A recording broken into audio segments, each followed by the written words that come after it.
기초수급자 통장 잔고 몰랐다가 큰일 나는 5가지 위험. 먼저 구독과 좋아요 눌러주세요. 기초생활수급자 통장 잔액 완벽 가이드. 핵심 혜택을 먼저 말씀드립니다. 통장에 돈이 있어도 기초생활수급자 자격을 유지할 수 있습니다. 서울 거주자는 최대 1억 원까지, 경기도는 8,500만 원까지, 기타 지역은 5,800만 원까지 안전합니다. 작은 용돈이나 몇백만 원으로는 절대 수급 자격을 잃지 않으며 올바른 신고 방법만 알면 더 많은 혜택을 받을 수 있습니다. 시작하기 전 중요한 부탁. 영상을 보시기 전에 잠깐만 시간을 내어주세요. 구독 버튼과 좋아요 버튼을 먼저 눌러주시면 정말 감사하겠습니다. 여러분의 구독과 좋아요 하나하나가 저에게는 엄청난 힘이 되고 더 많은 어르신들께 꼭 필요한 복지 정보를 전달할 수 있게 도와줍니다.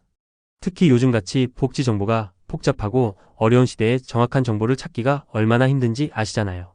여러분의 작은 클릭 하나가 주변 분들께 큰 도움이 될 수 있으니까 꼭 부탁드립니다.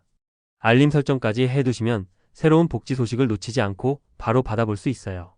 많은 분들이 가장 궁금해하시는 질문. 15년 동안 복지 상담을 하면서 가장 많이 받는 질문이 있습니다. 통장에 돈이 얼마까지 있어도 기초수급자를 계속 할 수 있나요? 갑자기 목돈이 생겼는데 신고해야 하나요? 자식이 용돈 주려고 하는데 얼마까지 괜찮을까요? 이런 궁금증 때문에 밤잠을 못 이루시는 분들을 정말 많이 봤습니다. 어떤 분은 너무 조심스러워서 받을 수 있는 혜택조차 포기하시고 어떤 분은 모르고 계시다가 갑자기 어려운 상황에 처하시기도 합니다. 오늘은 이런 고민을 완전히 해결해 드리겠습니다. 2025년 6월 현재 최신 기준으로 정확한 금액과 여러분이 꼭 알아야 할 주의사항들을 모두 말씀드릴게요. 결론부터 명확히 말씀드립니다. 기초생활수급자의 통장 잔액 기준은 생각보다 복잡합니다. 단순히 얼마까지라고 딱 잘라서 말할 수 없어요. 왜냐하면 가구 원수, 재산의 종류, 거주 지역 등 여러 조건들이 함께 작용하기 때문입니다. 하지만 걱정하지 마세요. 오늘 이 내용을 끝까지 보시면 여러분의 상황에 맞는 정확한 기준을 알 수 있을 거예요. 제가 실제 상담 현장에서 만난 사례들을 통해 설명드릴 테니까 훨씬 이해하기 쉬우실 겁니다. 많은 분들이 착각하고 계시는 부분. 먼저 가장 큰 오해부터 바로 잡아드릴게요. 통장에 돈이 많으면 무조건 수급 자격을 잃는다는 생각은 틀렸습니다. 정확히는 소득인 정액이라는 개념을 이해해야 해요. 소득인 정액이란 여러분이 실제로 벌어들이는 소득에다가 재산을 소득으로 환산한 금액을 더한 것입니다. 즉, 통장에 돈이 있어도 다른 조건들에 따라 달라질 수 있어요. 실제로 제가 상담했던 73세 박순자 할머니께서 이런 걱정을 하셨어요. 상담사님, 손녀가 용돈 준다고 통장에 50만 원을 넣어줬는데 수급비가 끊어질까요? 결론부터 말씀드리면 50만 원 정도로는 절대 끊어지지 않습니다. 지역별 안전기준 자세히 알아보기. 2025년 현재 기준으로 지역마다 다르지만 기본적으로 공제해주는 금액들이 있습니다. 서울 같은 경우에는 기본 재산액으로 9,900만 원까지 공제해 줍니다. 경기도는 8천만 원, 그 외 지역은 5,300만 원이에요. 여기에 추가로 생활준비금으로 500만 원을 더 공제해 줍니다. 그러니까 서울에 사시는 분이라면 다른 재산이 전혀 없다고 가정했을 때 통장에 1억 400만 원까지는 아무 문제가 없다는 뜻입니다. 이 얘기를 들으시면 많은 분들이 깜짝 놀라세요. 그럼 나는 왜 10만 원 들어왔다고 수급비가 줄어들었지? 이건 아마도 이자 소득 때문일 가능성이 높습니다. 정기예금이나 적금에서 발생하는 이자는 소득으로 잡혀요. 그래서 통장에 목돈이 있으면서 이자가 발생하면 그 이자만큼 수급비가 줄어들 수 있습니다. 하지만 일반 입출금 통장에 있는 돈은 이자가 거의 없으니까 크게 걱정하지 마세요. 실제 사례로 쉽게 이해하기. 서울에 혼자 사시는 71세 김영수 할아버지 이야기를 해드릴게요. 김할아버지는 월세 집에 사세요. 보증금 1,000만 원에 월세 50만 원이고 은행 통장에 돈이 3천만 원 있어요. 아이고, 내가 통장에 돈이 3천만 원이나 있는데 수급비 못 받는 거 아니야? 하고 걱정하시더라고요. 결론부터 말씀드리면 전혀 걱정하지 마세요. 서울에 사시는 분들은 1억 400만 원까지는 전혀 문제가 없거든요. 김할아버지 총 재산이 4천만 원이니까 아직 1억 원 넘게 여유가 있어요. 그럼 정확히 얼마까지 괜찮은 거냐고 궁금하시죠? 간단하게 말씀드리면 서울 거주자는 통장, 전세금 등 모든 재산 합쳐서 1억 원 정도까지 안전합니다. 경기도 거주자는 8,500만 원 정도까지, 그 외의 지역은 5,800만 원 정도까지 안전해요. 이 금액을 넘어가면 그때부터 조금씩 수급비에서 차감이 됩니다. 하지만 바로 수급 자격이 없어지는 건 아니에요. 예를 들어 서울에 사시는 분이 통장에 2억 원이 있다면 수급비가 조금 줄어들긴 하지만 여전히 받을 수 있어요. 자주 발생하는 실제 상황들. 제가 상담실에서 자주 만나는 상황들을 말씀드릴게요. 첫 번째는 자식이 용돈 주는 경우입니다. 지난달에 오신 68세 이철호 할아버지 말씀이에요.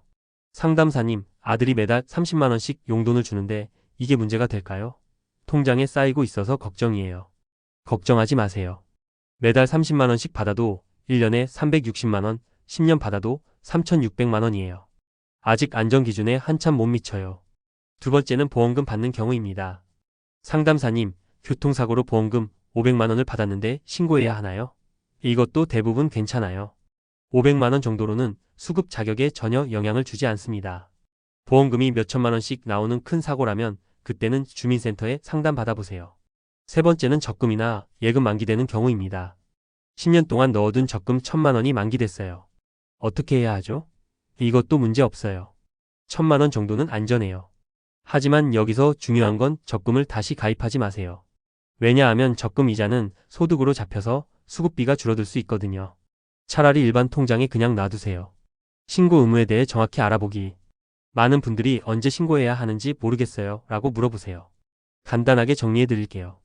반드시 신고해야 하는 경우는 첫째, 새로운 소득이 생겼을 때입니다. 일을 시작했거나 연금을 새로 받기 시작했을 때예요.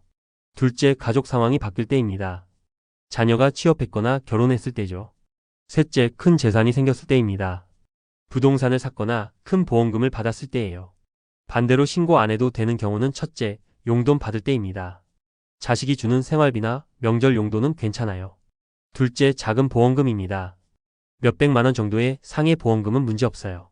셋째, 적금 만기입니다. 원래 있던 돈이 만기되는 거니까요. 그럼 얼마부터가 큰 돈이냐고 묻는 분들 많으세요. 정확한 기준은 없지만 제 경험으로는 1,000만 원 이상이면 한번 상담 받아보시는 게 좋아요. 특별한 상황들에 대한 이해. 가끔 이런 분들이 오세요. 상담사님, 우리 집에 차가 있는데 괜찮을까요? 자동차가 있어도 기초수급자가 될 수 있어요. 다만 조건이 있어요. 2025년부터 기준이 좀 완화됐어요. 예전에는 1600cc 미만, 200만 원 미만 차만 괜찮았는데 이제는 2000cc 미만, 500만 원 미만 차까지 괜찮아요. 아, 우리 차는 2012년식 소나타인데 지금 시세가 300만 원 정도 나와요. 괜찮은 거죠? 네, 전혀 문제 없어요. 하지만 만약 차가 너무 비싸면 어떻게 될까요? 예를 들어 3천만 원짜리 차가 있다면 그 차값이 통째로 소득으로 잡혀요. 그러면 수급 자격을 잃을 수 있어요. 그래서 혹시 비싼 차가 있으시다면 팔고 저렴한 차로 바꾸시는 게 좋아요. 두 번째로 많이 묻는 질문이에요. 상담사님, 자식 명의로 통장을 만들어서 돈을 넣어 두면 안 될까요? 절대 하지 마세요. 이건 정말 위험해요.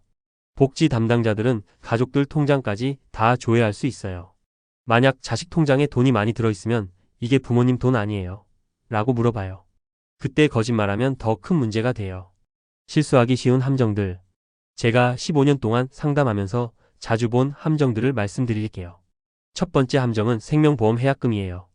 67세 정미영 할머니께서 상담사님, 20년 넣어둔 보험을 해약했는데 3천만 원이 나왔어요. 이게 문제가 될까요? 라고 하셨어요. 많은 분들이 생명보험 해약금은 문제없다고 생각하세요. 하지만 틀렸어요. 해약금도 당연히 재산으로 잡혀요. 두 번째 함정은 경조사비예요. 아들 결혼식에서 축의금을 많이 받았어요. 2천만 원 정도 되는데 신고해야 하나요? 결혼식 축의금, 상가집 부조금 같은 건 원칙적으로는 소득이에요. 하지만 대부분 결혼 준비나 장례비로 바로 쓰이니까 실제로는 문제가 안 돼요. 세 번째 함정은 농사 수입이에요. 시골에 사시는 분들 중에 텃밭에서 채소 팔아서 버는 것도 신고 안 해도 되죠? 라고 하시는 분들 계세요. 안 돼요. 농사도 엄연한 사업이에요. 텃밭에서 나온 채소를 가끔 파는 정도는 괜찮지만 정기적으로 농산물을 판매해서 월 10만 원 이상 벌고 있다면 신고해야 해요. 지역별 상세 기준. 아까 간단히 말씀드렸지만 사시는 지역에 따라 기준이 달라요. 서울은 기본 재산액이 제일 높아요. 9,900만 원까지 공제해줘요. 서울에 사시는 75세 한정수 할아버지가 상담사님, 제가 전세금 5천만 원에 통장에 4천만 원 있어요. 괜찮을까요? 라고 물으시면 전혀 문제 없어요. 총 9천만 원이니까 아직 공제 한도 안에 있어요. 하지만 만약 같은 상황이 시골에서는 어떨까요? 시골은 기본 재산액이 5,300만 원만 공제되어요. 똑같이 전세금 5천만 원, 통장 4천만 원 있으시다면 총 9천만 원에서 5,800만 원을 빼면 3,200만 원이 남아요. 이 3,200만 원에 월 6.26%를 곱하면 월 20만 원 정도가 소득으로 잡혀요. 실용적인 팁들. 제가 15년 동안 쌓은 노하우를 알려드릴게요. 첫 번째 팁은 통장을 하나로 모으세요. 여러 은행에 조금씩 나눠서 돈을 둔다고 해서 숨겨지는 게 아니에요. 복지 담당자들은 모든 은행 통장을 다 조회할 수 있어요. 오히려 통장이 여러 개 있으면 관리하기 어려워요. 두 번째 팁은 적금보다는 예금이에요. 적금은 매달 이자가 나와서 소득으로 잡혀요. 같은 돈이라면 차라리 정기예금이나 자유적금이 나아요. 아니면 아예 일반 통장에만 두세요. 세 번째 팁은 큰 돈이 생기면 미리 상담 받으세요. 보험금이나 상속 같은 큰 돈이 생길 예정이라면 받기 전에 미리 주민센터에 가서 상담 받으세요. 네 번째 팁은 가족과 미리 상의하세요. 자식들이 용돈을 주고 싶어 할 때 미리 얼마까지 괜찮은지 계산해 보세요. 더 많은 실제 사례들. 첫 번째는 서울에 거주하는 78세 박창호 할아버지 사례예요.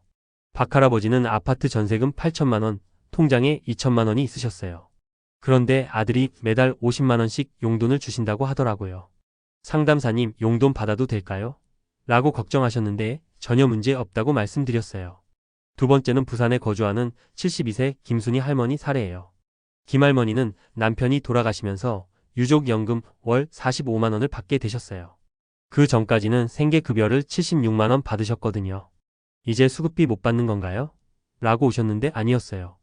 76만 원에서 45만 원을 빼면 31만 원이니까 여전히 31만 원은 생계급여로 받을 수 있어요. 세 번째 사례는 대구에 거주하는 80세 이병철 할아버지 이야기예요. 이 할아버지는 20년 동안 넣어둔 보험을 해약해서 5천만 원을 받으셨어요. 원래 통장에 1천만 원, 전세금 3천만 원 있으셨는데 보험금까지 합치니까 총 9천만 원이 됐어요. 대구는 기본 공제가 5,800만 원이라서 3,200만 원이 초과됐어요. 그래서 월 20만 원 정도 수급비가 줄어들었지만 여전히 56만 원은 받으세요. 마지막 정리와 핵심 포인트. 오늘 정말 긴 시간 함께 해주셔서 고맙습니다. 마지막으로 핵심만 다시 한번 정리해 드릴게요. 1. 작은 돈 걱정하지 마세요. 몇십만 원, 몇백만 원으로는 절대 수급 자격 못 잃어요. 2. 지역별 안정 기준을 기억하세요. 서울 1억 원, 경기도 8,500만 원, 그 외 지역 5,800만 원까지는 안전해요. 3. 확실하지 않으면 주민센터에 물어보세요. 혼자 끙끙 앓지 말고 전문가와 상담하세요. 4. 자식 명의로 돈 숨기기는 절대 하지 마세요. 정기적인 소득은 반드시 신고하세요. 5. 비싼 투자나 도박은 피하세요. 여러분의 안정적인 생활이 제일 중요해요. 6. 적금보다는 일반 통장이 유리해요. 이자 소득을 피할 수 있어요. 7. 큰 돈이 생길 예정이면 미리 상담 받으세요. 미리 준비하면 당황하지 않아요. 8. 가족과 미리 상의하세요. 용돈 받을 때도 계획적으로 받으세요. 9. 영수증을 잘 보관하세요. 의료비, 장례비 같은 건 공제받을 수 있어요. 10. 정기적으로 확인하세요. 1년에 한 번은 주민센터에서 상황을 점검해 보세요. 여러분의 안정적인 생활이 제일 중요합니다. 오늘 내용이 도움이 되셨다면 구독 버튼과 좋아요 버튼 꼭 눌러주세요. 그리고 주변에 기초수급자이신 분들이나 신청을 고민하고 계신 분들이 있다면 이 영상을 공유해 주세요. 여러분의 작은 관심이 정말 많은 분들에게 도움이 될 수 있어요.